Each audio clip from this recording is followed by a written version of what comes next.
Baik jemaat Tuhan yang terkasih, sebelum kita membaca dan mendengarkan sabda kebenaran firman Tuhan, mari kita satu di dalam doa kita berdoa. Ya Allah Bapa kami yang ada dalam kerajaan surga, Bapa yang kami puji, kami sembah dalam anak-Mu Yesus Kristus. Kami bersyukur kepadamu Bapa karena Engkau begitu baik, sangat baik dalam kehidupan kami. Bukti nyata dari kasih-Mu kami masih ada hingga pada saat detik pagi hari ini ya Bapa. Pada saat ini Bapa kami bersyukur Tuhan telah mengumpulkan kami untuk dimana kami akan mendengarkan sabda kebenaran firman. Tuhan berkati hamba yang akan memberitakan firman-Mu, dan biarlah firman ini dapat menjadi berkat dalam kehidupan kami hari lepas hari. Inilah doa kami Bapa, di dalam nama-Mu kami telah berdoa. Haleluya, amin. Firman Tuhan yang datang untuk kita di saat ini terambil dalam Kitab Ester pasal 9, Kitab Ester pasal 9, ayatnya yang ke-20 hingga pada ayatnya yang ke-28. Saya akan membaca untuk kita semua di bawah perikop penetapan Hari Raya Purim. Maka Mordekai menuliskan peristiwa itu, lalu mengirimkan surat-surat kepada semua orang Yahudi di seluruh daerah Raja Ahasiweros, baik yang dekat, baik yang jauh, untuk mewajibkan mereka supaya tiap-tiap tahun merayakan hari yang ke-14 dan ke-15 bulan Adar. Karena pada hari-hari itulah orang Yahudi mendapat keamanan terhadap musuhnya, dan dalam bulan itulah duka cita mereka berubah menjadi sukacita, dan hari perkabungan menjadi hari gembira, dan supaya menjadikan hari-hari itu hari perjamuan dan sukacita, dan hari untuk antar mengantar makanan, dan untuk bersedekah kepada orang-orang miskin. Maka orang Yahudi menerima sebagai ketetapan apa yang sudah dimulai mereka melakukannya, dan apa yang ditulis Mordekai kepada mereka. Sesungguhnya Haman bin Hamedata, orang Agag, seteru semua orang Yahudi itu, setelah merancangkan hendak membinasakan orang Yahudi, dan dia pun telah membuang pur, yakni undi, untuk menghancurkan dan membinasakan mereka. Akan tetapi ketika hal itu disampaikan ke hadapan raja, maka dititahkannyalah dengan surat supaya rancangan jahat yang dibuat Haman terhadap orang Yahudi itu dibalikkan ke atas kepalanya. Maka Haman beserta anak-anaknya disulapkan pada tiang. Oleh sebab itulah hari-hari itu disebut Purim menurut kata Pur. Oleh sebab itu jugalah, yakni karena seluruh isi surat itu, dan karena apa yang dilihat mereka mengenai hal itu dan apa yang dialami mereka, orang Yahudi menerima sebagai kewajiban dan sebagai ketetapan bagi dirinya sendiri dan keturunannya, dan bagi sekalian orang yang akan bergabung dengan mereka, bahwa mereka tidak akan melampaui merayakan kedua hari itu tiap-tiap tahun menurut yang dituliskan tentang itu, dan pada waktu yang ditentukan, dan bahwa hari-hari itu akan diperingati dan dirayakan di dalam tiap-tiap angkatan, di dalam tiap-tiap kaum, di dalam tiap-tiap daerah, di dalam tiap-tiap kota, sehingga hari-hari Purim itu tidak akan lenyap dari tengah-tengah orang Yahudi, dan peringatannya tidak akan berakhir dari antara keturunan mereka. Demikian firman Tuhan. Berbahagialah kita semua yang sudah membaca, dan berbahagianya lagi kita yang sudah membaca dan mau melakukan firman ini dalam kehidupan kita hari lepas hari. Baik Bapak dan Saudara Uli, Shalom. Shalom. Firman Tuhan yang datang bagi kita di saat ini yang sudah saya baca, saya beri tema yaitu hidup dan menjadi berkat. Sebelum kita masuk dalam pemberitaan, apakah jemaat Tuhan sehat? Sehat. Pada kesempatan ini kita patut bersyukur kepada Tuhan karena Ia begitu baik, sangat baik dalam kehidupan kita, dan Ia dapat mengumpulkan kita di tempat ini untuk kita mendengarkan firman bersama. Tema yang sudah saya ambil yaitu hidup dan menjadi berkat. Saya mengartikannya kembali bahwa semua orang berharga dan dikasihi Allah. Dari tema yang sudah saya ambil ini, saya ingin memberitahukan kepada jemaat Tuhan semua bahwa tema tersebut saya pilih sebab saya meyakini bahwa Allah mengasihi semua orang tanpa batas dan tidak memandang bulu. Jemaat Tuhan yang terkasih dalam Tuhan kita Yesus Kristus, dalam firman ini kita belajar dari seorang perempuan yang bernama Ester. Perempuan kuat yang menaruh kehidupannya untuk sebuah kebenaran. Ester menjadi seorang tokoh yang sangat dikenal di kalangan orang Yahudi. Ester juga menjadi seorang yang sangat dihargai sebab tindakannya yang luar biasa dalam menyelamatkan bangsanya, yaitu bangsa Yahudi. Di sini ada sebuah pertanyaan bagi kita, yaitu upaya apa yang pernah kita lakukan kepada orang lain, ataukah upaya apa yang sudah kita menjadikan upaya itu berkat bagi orang lain. Pertanyaan ini dapat membantu kita untuk belajar bagaimana menjadi berkat bagi orang lain dari seorang perempuan yang bernama Ester. Jemaat Tuhan yang terkasih, bacaan kita berbicara tentang sebuah surat yang dikeluarkan oleh Mordekai yang dikirimkan kepada semua orang Yahudi di seluruh daerah Raja Ahasiweros.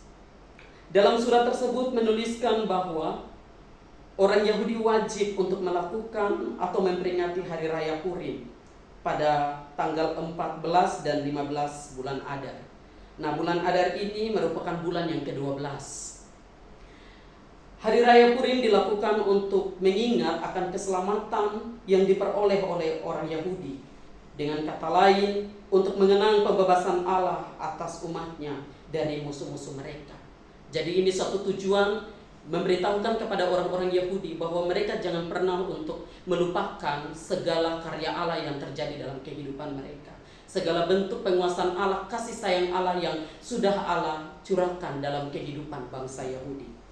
Jemaat Tuhan yang terkasih, kita tentu telah mengetahui apa saja yang dilakukan Ester dalam menyelamatkan kaumnya dalam sebuah perencanaan jahat yang dirancangkan oleh Haman. Pengalaman tersebut bukanlah pengalaman yang mudah. Menjadi seorang perempuan biasa dipandang oleh masyarakat luas bahwa perempuan itu adalah sifatnya lemah, perempuan dia tidak pantas untuk berperang dan sebagainya. Tetapi berbeda dengan Ester, ia mampu untuk menunjukkan bahwa ia mampu untuk membela umatnya. Dalam surat tersebut menuliskan bahwa orang Yahudi wajib untuk melakukan dan memperingati hari raya Purim. Dari upaya yang dilakukan oleh Ester, Allah tentu tidak tinggal diam dan membiarkan Ester berjalan sendiri. Allah tetap menyertai Ester, dan dalam tindakan yang Ester lakukan, meskipun berbahaya, namun karena tuntunan Allah, Ester dapat melakukannya dengan penuh sukacita. Ester tentu tidak mempunyai pengaruh apa-apa setelah menjadi istri Ahasiweros, Raja Persia. Jadi Ester ini merupakan istri dari Raja Persia, yaitu Ahasiweros. Akan tetapi usaha yang dilakukan tentu bukanlah hal yang mudah. Dari hal inilah kita tentu belajar bahwa dari perjuangan Ester dan dari keterbatasannya sebagai perempuan, Allah mampu untuk menolongnya, dan Allah mampu memakai Ester untuk dapat menyelamatkan orang-orang Yahudi pada waktu itu. Jemaat Tuhan yang terkasih, dari kisah Ester ini kita dapat melihat bahwa adanya penguasaan Allah yang luar biasa dalam kehidupan umatnya. Ia menjadi penguatan utama dalam setiap sisi kehidupan manusia. Kehidupan bangsa Yahudi dalam masalah hidup yang mereka alami membuat mereka hampir kehilangan arah dan harapan untuk menjalankan kehidupan mereka sehari-hari.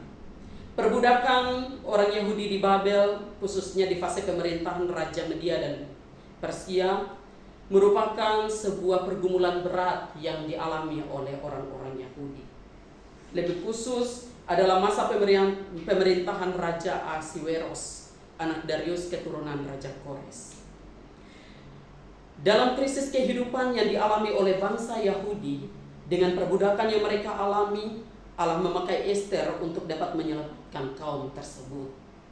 Hal ini memperlihatkan bahwa kelamnya masa pembuangan di Babel ternyata tidak menghilangkan kehadiran dan peran Allah dalam kehidupan mereka. Yang tidak dapat mengingkari perjanjian abadi dengan leluhur bangsa Yahudi atau Israel, tetap Allah melindungi mereka. Dalam murkanya yang menyala-nyala, Allah harus menghukum bangsa ini. Tetapi murkanya segera surut karena kesetiaan Allah lebih besar daripada kesalahan bangsa ini. Dengan mengingat kepada kesetiaannya, maka tidaklah heran bahwa kitab Ester memperlihatkan secara terselubung bahwa Allah turut bekerja dalam segala sesuatu dalam setiap sisi kehidupan bangsa umat manusia. Jemaat Tuhan yang terkasih dalam Tuhan kita Yesus Kristus, hal di atas menyadarkan kita tentang hal-hal yang terjadi di kalangan kehidupan kita. Peristiwa-peristiwa iman yang mana banyak sekali manusia yang menyerah dalam kehidupan mereka dengan hidupnya karena tidak bertahan dengan segala sesuatu atau tantangan yang terjadi dalam kehidupan mereka. Bahkan ada yang mengakhiri hidupnya dengan cara bunuh diri karena tidak tahan dengan segala persoalan dan perkara yang terjadi dalam kehidupan mereka. Ada sebuah kisah yang terjadi di Pulau Alor beberapa bulan yang lalu. Ada seorang ibu yang tidak tahan dengan perlakuan suaminya yang tidak membantunya mengurus kehidupan dalam rumah tangga, yang selalu mabuk-mabukan, yang selalu melakukan KDRT, sehingga ibu tersebut merasa bahwa ia kehilangan arah. Setiap hari ia berdoa untuk meminta pertolongan Tuhan agar Tuhan mampu merubah suaminya menjadi suami yang baik dan bertanggung jawab. Tetapi dalam penantiannya, suaminya tidak pernah berubah. Ia merasa bahwa Allah tidak bersama-sama dengan dia. Ia merasa bahwa Allah tidak berpihak kepada dia. Dan pada akhirnya ia mengambil sebuah keputusan untuk di mana ia mengakhiri hidupnya dengan cara bunuh diri. Jemaat Tuhan yang terkasih dalam Tuhan kita Yesus Kristus, hal ini bertentangan dengan apa yang dikehendaki oleh Allah. Allah mau bahwa setiap manusia harus tetap berpengharapan kepadanya. Pada persoalan ini kita bisa kaitkan dengan masa yang dialami oleh bangsa Yahudi, di mana bangsa Yahudi mengalami penjajahan di Babel. Meskipun mereka dalam suasana yang begitu berat, mereka banyak mengeluh, mereka banyak bertentangan dengan Allah, tetapi mereka tetap menunggu akan penyertaan Allah atau pertolongan Allah dalam kehidupan mereka.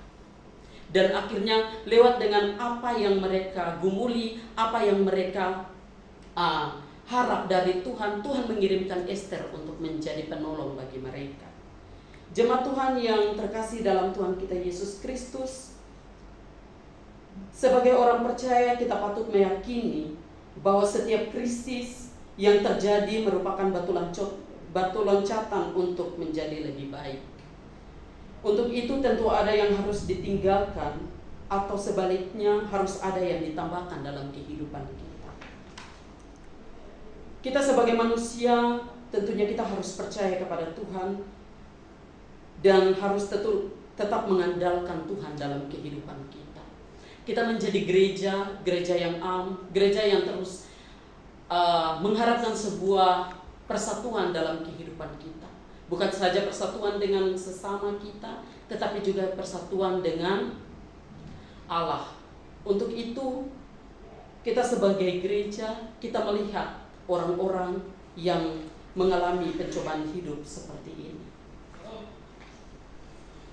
Jemaat Tuhan yang terkasih dalam Tuhan kita Yesus Kristus, dari hal yang telah dilakukan oleh Ester, ini menjadi sebuah contoh yang baik bagi kita saat ini. Menjadi contoh bagi kita sebagai gereja-gereja masa kini. Sebagai Ester yang peka terhadap kehidupan orang Yahudi, kita sebagai gereja, kita pun harus peka dengan kehidupan jemaat, peka dengan kehidupan masyarakat di luar. Karena di akhir-akhir tahun ini banyak segala persoalan yang terjadi. Baik itu peristiwa bunuh diri, baik itu peristiwa orang-orang yang melakukan pencabulan, orang-orang yang suka membunuh, orang-orang yang suka pertikaian dan perkelahian. Nah, hal-hal ini menjadi sebuah tanggung jawab kita sebagai orang-orang yang berdiri sebagai gereja. Kita adalah Ester-Ester masa kini yang terus peka untuk bagaimana melihat persoalan-persoalan yang ada di sekitar kita. Maka dari itu, jemaat Tuhan yang terkasih, di akhir tahun 2023 ini banyak sekali peristiwa tersebut, dan bagaimana kita melakukan hal baik bagi orang-orang yang ada di sekeliling kita. Hal yang perlu untuk kita tanamkan dan menjadi pelajaran bagi kehidupan kita, yaitu yang pertama, kita tidak perlu mengeluh dalam kondisi sulit apapun, apalagi menyalahkan orang lain, tetapi kita terus percaya Tuhan dengan penuh kasih, setia, dan pemelihara yang adalah pemelihara hidup kita. Yang kedua, mau terus dibaharui dan belajar dan diajar oleh firman Tuhan dan oleh orang-orang yang dapat dipercaya, sehingga kita menjadi orang-orang yang cocok dan terus ada dalam setiap penyertaan Tuhan. Yang ketiga, terus mengerjakan hal yang benar dan baik, sekalipun tidak memperoleh penghargaan apapun dalam kehidupan kita. Dan yang keempat, harus rela melepaskan kepentingan-kepentingan pribadi kita demi kepentingan-kepentingan Tuhan dan kepentingan orang lain yang mungkin akan menyita kenyamanan dan kesenangan dalam kehidupan kita. Dan yang kelima, menggunakan kesempatan, jabatan, posisi yang Tuhan izinkan kita nikmati bersama, dan kita menuntun kepada orang kepada pengenalan akan Tuhan. Jemaat Tuhan yang terkasih, hal-hal ini yang perlu kita tanamkan dalam kehidupan kita untuk menjadi seorang penolong bagi sesama kita. Berprinsip seperti Ester, meskipun perempuan dipandang lemah, tetapi ia mampu untuk menjadi berkat bagi orang lain.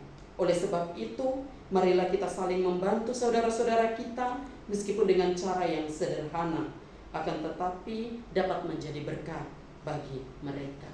Demikian firman Tuhan, kiranya Tuhan memberkati kita semua. Amin.